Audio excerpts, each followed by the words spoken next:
మీరు చెప్తున్నట్టుగా అసలు గట్ హెల్త్‌కి బాడీలో ఉండే ప్రతి పార్ట్‌కి కూడా ఒక సంబంధం ఉంది అంటున్నారు. సో, ఎట్లా కనెక్టివిటీ ఉంటది మన బాడీకి, గట్‌కి? మనం ఇప్పుడు ఏం తిన్నా సరే మన బాడీలోకెళ్తుంది.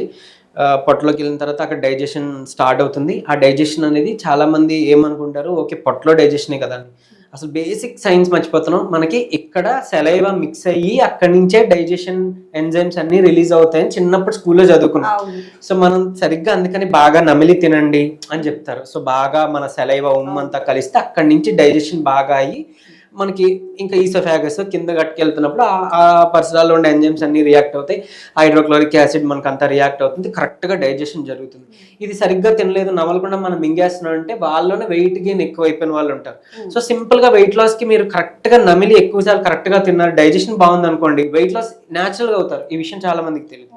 అండ్ ఇంకొకటి ఏంటంటే ఇక్కడ డైజెషన్ అవుతుంది కదా, డైజెషన్ అవడానికి మన బాడీలో అంటే ఈ మౌత్ బక్కల్ క్యావిటీ దగ్గర నుంచి తీసుకుంటే మన పొట్ట వరకు కూడా ఆ లైన్ మొత్తం గ్యాస్ట్రిక్ ఆ ట్రాక్ లైన్ అంతా కూడా బ్యాక్టీరియా ఉంటాయి.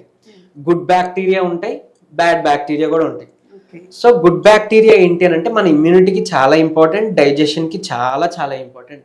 బ్యాడ్ బ్యాక్టీరియా కూడా ఉంటాయి. అది కూడా ఏంటి అంటే ఒక కొన్ని హార్డ్ డైజెస్టివ్ కొన్ని ఉంటాయి. అవి అవి వాటిని డైజెస్ట్ చేసుకోవడానికి కూడా బ్యాడ్ బ్యాక్టీరియా కావాలి, కొంతవరకు కావాలి.